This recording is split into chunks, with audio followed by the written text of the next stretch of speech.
death they're going to keep trying. I mean, but for that, like, that showed the work ethic. Like, we was talking about earlier when he was like, you know, when he was working since he was 8 years old and stuff like that. So you had that work ethic built into you. Mm-hmm. You know, certain folks like that had that work ethic. Bernie Mac had that work ethic. He was like, you know what, I'm not just going to sit here and just wait for it to be handed to me. I'm going to go out there. Nowadays, I mean, folks will, you know, to be a comedian, to do anything like that now, they just, I got to get my stuff on YouTube, and I got to get this, and I got to get this, and how come nobody's watching them, and how come my views ain't there, and how come nobody's liking them, and how come this is just sitting there, they can watch them, and it's like, no, go to work. Like, go to work. Steve Martin, Robin Williams, all of them, they all had to go work. Like, there was no social media, there was no YouTubes, there was no Facebooks, there was none of that. You wanted somebody to see you, you had to make them see you. Yeah. You know, and if you think about it, Bernie Mac putting it on the L train was huge, because that was like number one public transportation for all these folks in this. Yeah, and they ain't no bouncer. If they don't like your bit, they're going to beat the shit out of you. If there's an open mic in that area that these people loyally take these trains, they're going to already know him by the time he walks into the comedy club. He was like the rappers that hand out CDs, and then you find out that it's like Ludacris and there's something, and I got a Ludacris track tape. I have a tape at home that I bought from Too Short in Oakland out of his trunk in the parking lot. Like, Oakland, all of that, that's all my hometown. Too Short was a very, very salty dude. I remember Nancy Reagan was sucking my dick, and this is like corn on the cob and shit. I'm like, damn, dude. Oh, he had to spit when Freaky Tales came out. And those are the tales, the freaky tales. I bought that from him. I bought that out of his trunk. A cassette tape? He sold it, cassette tapes. He was just sitting there. Here you go, buy this thing. And I bought it for $6, I think it was. That's back then, though. That's pretty. Well, that was his thing. For a trunk tape, that's and pretty. You can actually help. If you gave him more money, he would give you a shout out on his tapes, on his album. So like if he or how girls would do it, and that's how he had the Freaky Tales, and that's why Freaky Tales was so long, was because he was a shout out. That was a shout out for the Tina or the Mouth, the thing. It didn't hurt that it did good on that. Correct, and he made more off of it. But I mean, that's what I mean. Is like he was a hustler about it. I mean, nowadays, somebody can become famous and not even leave their living room. Yeah. And that was something that was never possible. No. Because of that hustle. I just remember that he was so bored with rapping, and he just had that song, Cuss Words. And he's like, cuss words, let them flow, motherfucker shit, goddamn ass. He was just sitting there pretty much just cussing. And telling you, these are cuss words. And he's just telling you all the cuss words. It's just like, man, and you're getting paid for that. Yeah. I used to get detention and shit for that. Think about it, though. The same thing we do as comedians.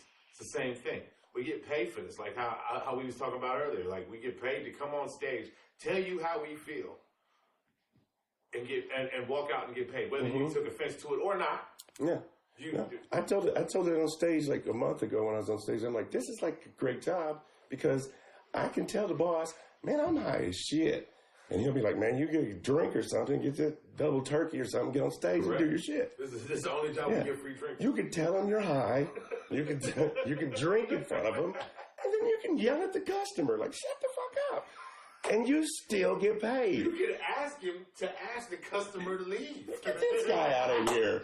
He's bumming my heart. He's harshing my high, man. He's starting to finishing my jokes. I'm high. I'm drunk. And this guy's screwing my time up. It's all about me, and I want everybody to look at me.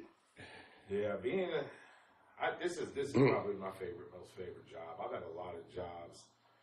Just having to have jobs is because I'm a family man. I have kids, so it's like I can't stop working. I can't. Like sometimes I do. Sometimes I get envious. I don't know if I should say the word. I don't know if it's envious, but sometimes I look at comedians today that. The single comedians, the comedians that don't have kids, and the comedians that ain't trying to raise families, that don't have a wife or a husband, or the comedians that don't have the other responsibilities, that don't include just watching out for themselves. And I watch them complain about how hard it is, and I'm like, I wish, like sometimes I would wish if I only had to worry about myself. That's good living there. I'd be so happy.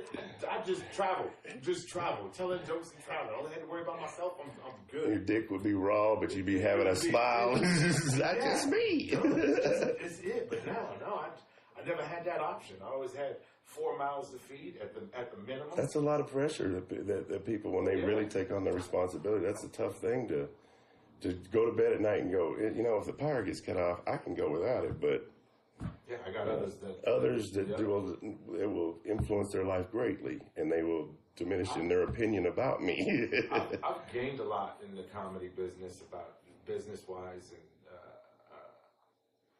personality traits and things like that. But there was a lot that I lost to comedy. I mean, I lost a lot. Like I've had cars repossessed. I've been evicted twice. They repossessed my car at the show. Damn, were you in town or what? It was in my, I was in my. Okay, I was going to be like, they went long distance on you. They were following my flyers like the Repo Man had. You were putting flyers out. Hey, come down. This is where my car will be. But it was the time I opened for Eddie Griffin. I was opening for Eddie, and Eddie was upstairs. I remember I parked my car out there, and I'm about 10 minutes before I'm going on. The host is just going up, so I'm just about to go on stage, and they're like, "Yo, Peabody. Yo, man, some tow truck is hooking up to your car outside." And I'm like, shut up. And I go out there and I'm like, son of a bitch. And here he is hooking it up, everything. The owner of the club is trying to, look, I'll pay you. How much is it going to cost for this? And I was like, yo, don't do that shit. It's like 6 months back. You know what I'm saying? Like, I've been running from this dude. You got me, motherfucker. If it was only 1 month, I appreciate it. But we like 6 right now. So he took it, and then it's like, okay, Sean, you ready? Like, hold up, man. I just had this dude just take my car. Now you want me to go on stage? He walked up there like Linus holding his blanket, with his head down, like, it was horrible. But it was like, you know what, though? I still was able to put that away, tuck it away in my pocket, and just be like, nope, it's time to do the show. My car got towed, man. They don't hook up to shit now. They don't hook up to nothing. Really? No, I got done with the set here at Joker's in Richland, and got back to the house. My girlfriend, it was like 2 a.m. I'm laying on the bed, and she goes, "Hey, the tow truck just drove by." I was like, "All right." She goes, "He has a car on there, but he slowed down when he went by yours." I was like, "Oh, fuck." Because I was like 6 months behind in payments. Right. And I was like, "Oh, man." It's just I couldn't do it. It wasn't like I had the money and I could do it. Yeah. And then she goes, "I think he's coming back. You going to go hide your car?" And I was like, you know what? No.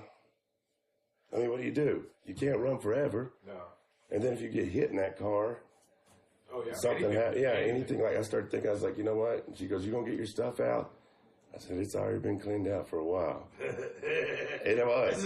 That was so funny. That's so funny you say that, because I remember when when I was behind, and like people were in my car, they're just like, "Damn, Sean, your car clean as shit right now." I took out my sub and my amp and put it. There were wires hanging down for 3 months, because I was like, there ain't no way she ain't gonna let me get past 3 months. Right. And no, they did. They let me have it 3 more months. I love that car so much I named it. It was a Silver Surfer, man. It was a 200, Chrysler 200. That thing was smooth. Nice. But yeah, it was nice. Now when they hook up, I watched him. She goes, "He's coming back. He's got no car on him now."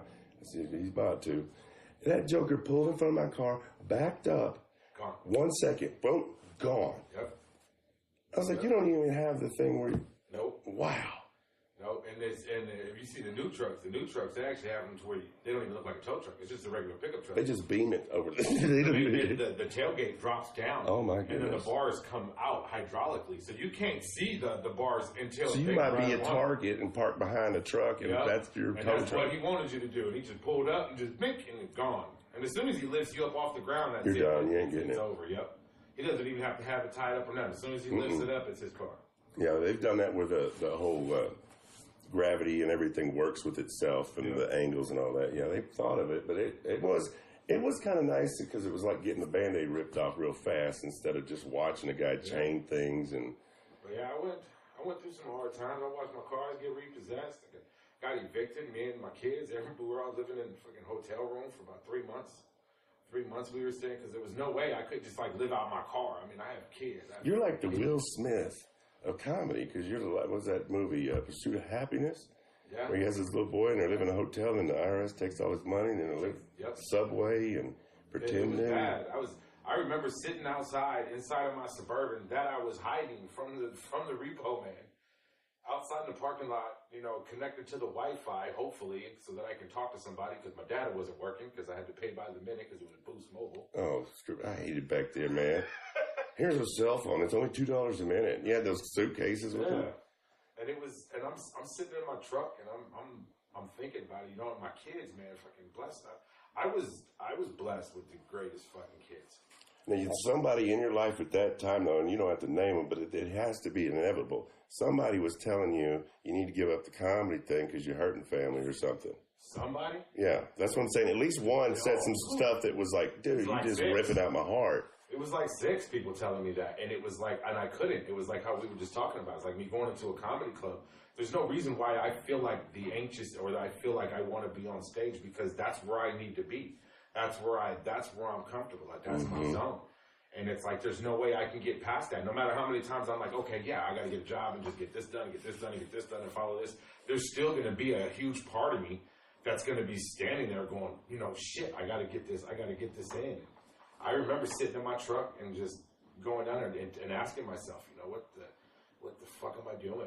If I'm really doing this, then I gotta really put my nose to it. I got people depending on me. I mean, my kids are sleeping. God bless my kids, man, because they didn't give a shit. They just looked at it as, you know, yeah, Dad, now we got a pool and a jacuzzi and Wi-Fi, like all day. Like this is great. We in a hotel, but you know, as a father, I'm like, no, my kids shouldn't be raising my kids in a freaking hotel room. And, you know, since then, it was like I got serious about my craft. I worked harder on what I did.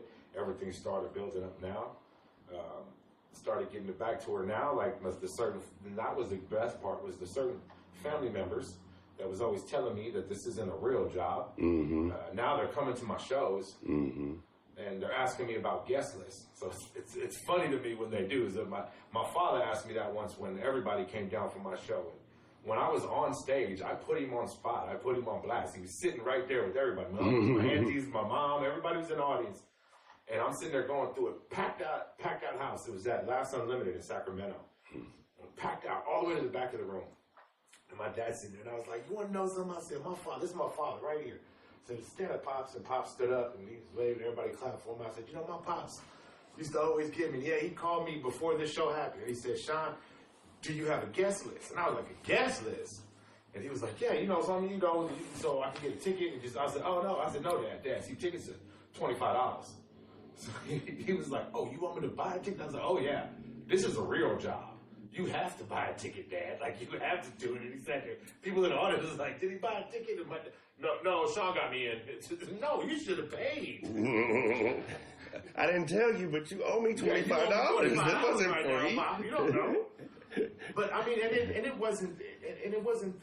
I thought it would be like a greater satisfaction to look at the people and just be like, you doubted me then, but now you can't. But it's like, no, it's not about that. It's not about proving somebody wrong. It's just about showing folks that you are who you are about what you do. You didn't accomplish this because you tried to prove yourself right either. No. You accomplished it because you saw something that they didn't see yet. Correct. Just like a painter or sculptor or whatever. You saw what was going to be there if you just kept going.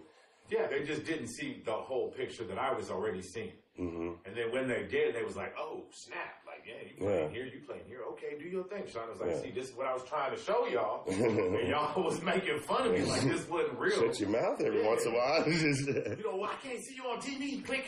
Oh, shit, is this your commercial? Yes. What if you get off your ass once in a while and look other ways than the tube? You might not. It's just like, I haven't done anything like huge in Hollywood or nothing, but I mean, do you really want to? I mean, that comes with a sacrifice too. I kind of do want to do. I want to do television. I want to get into television. I've been working on this thing called The Casino Boss with Joe Piscopo is the executive producer. It's filmed down in the Nugget in Carson City. Myself, Bob Zaney, Kabir Singh. Okay. We're all in this TV show that they're filming. We're on episode 5 right now. Okay. And I play like this local bartender thing. And they asked me, they're like, hey, do you want to be in this little TV show? He goes, nothing huge, nothing big. Nothing. I'm like, I don't give a shit. Like, if I want to get into TV, I'm going to take wherever I can get to get as much work in, and start learning the ropes of how to do that kind of shit. So we've been working on this show, and it's been actually doing pretty good. So I'm going back down in June to do the episode 5, episode 4 and 5. So I'm back doing that. So I kind of do want to I want to kind of transition into television, do a little bit of TV. I don't have to be huge or nothing. I just